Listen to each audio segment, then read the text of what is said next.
Hello and welcome back to the start of the 2025 NFL preseason. We're going to dive into the Hall of Fame game today, the Lions versus the Chargers, the first preseason game of the season, and we're going to start our NFL coverage now.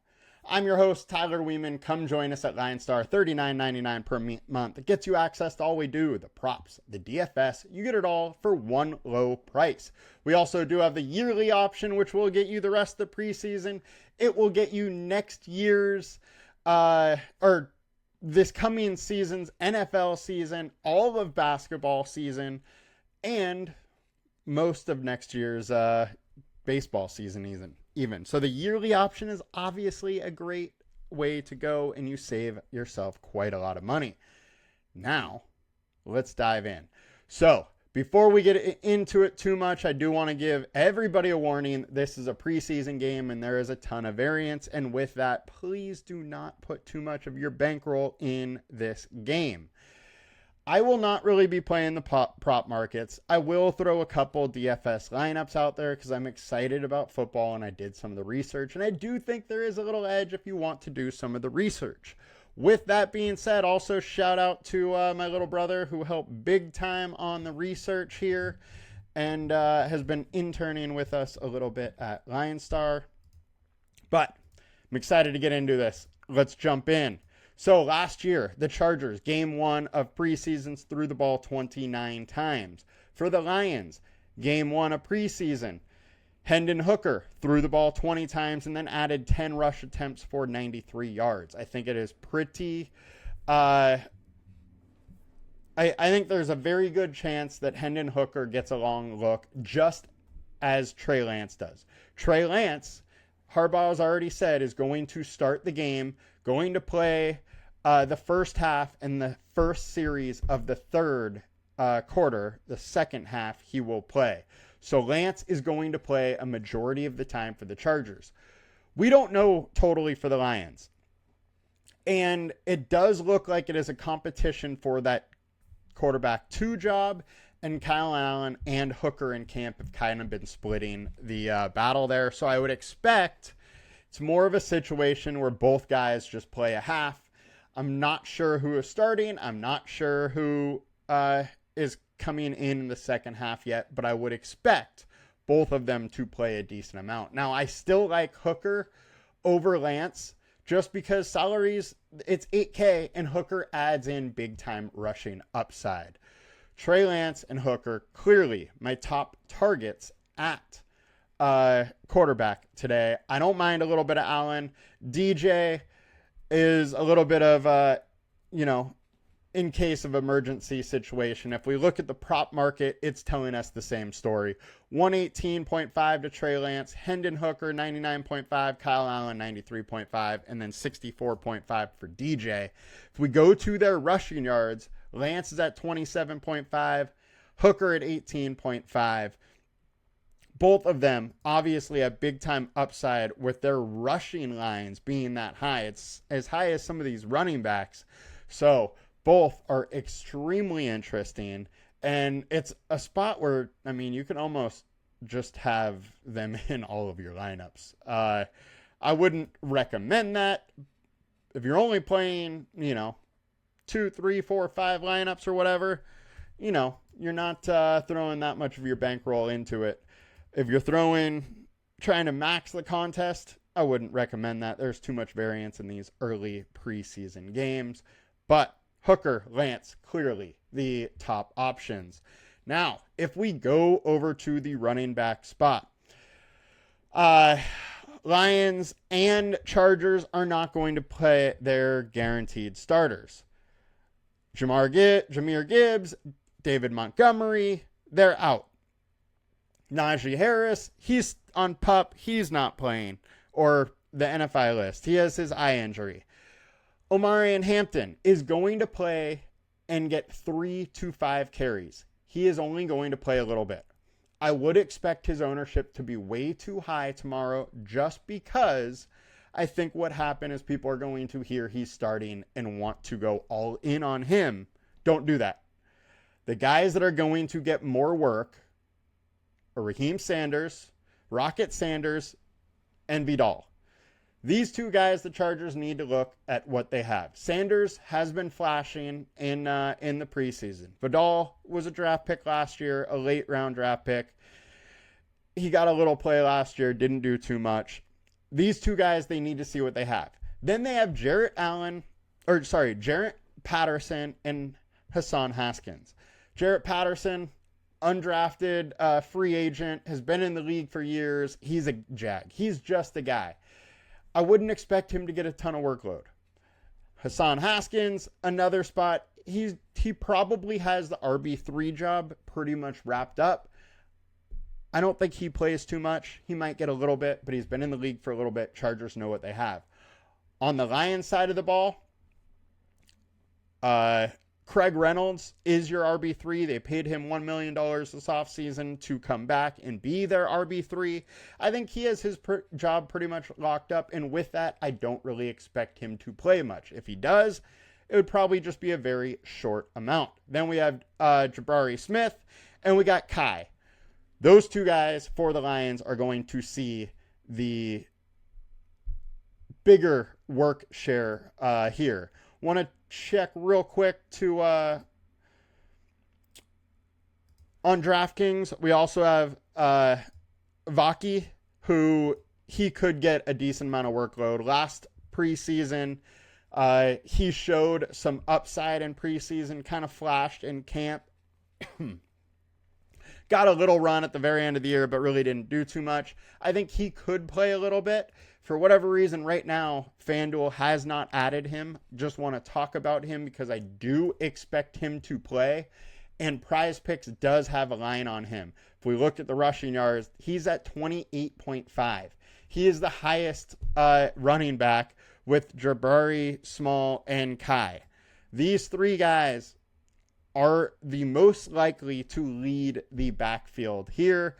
However, if I had to bet higher or more or less on Vaki right now, I would be going lower because I do expect Kai and Jabari Small to get that work. Small has shown, some explosiveness in camp as well. He's definitely interesting. On the Chargers side, a lot less is known about the running back and what they're going to do. We got Hampton getting 3 to 5 carries. His line is the lowest, and he is the best of them all, so that just goes to show you how little he's going to play. But then we got Haskin, we got Patterson, Sanders, Vidal, all around the same projection, with Vidal at 21.5. So I think it's pretty safe to say that Vidal, we know, is going to get a shot. If we go to what I think will happen, with it being Sanders getting, a similar workload to Vidal, then he is a very interesting play for a more on your picks if you want, and then also a play on your DFS lineups. Now, that is pretty much what the running back room looks like. There's 4 guys that I would really be playing.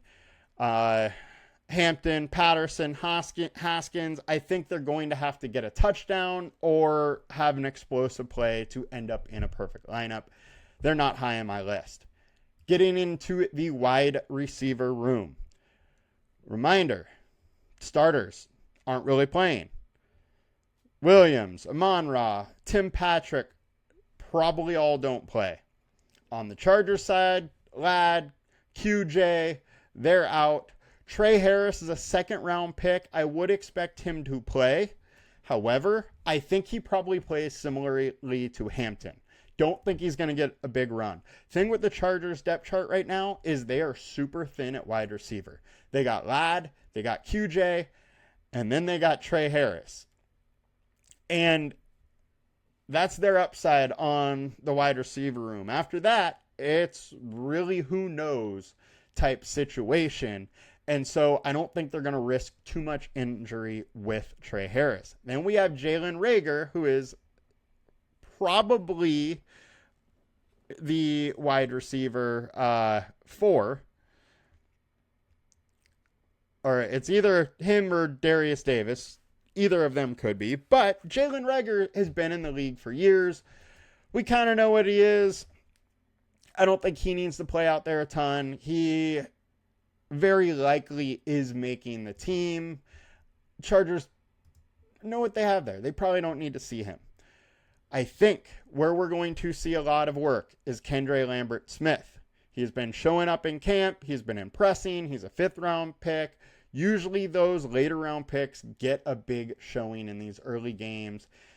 And I would expect that to happen to Keandre Lambert-Smith. I would expect him to get run. I'm very interested in him. I think Davis gets good run.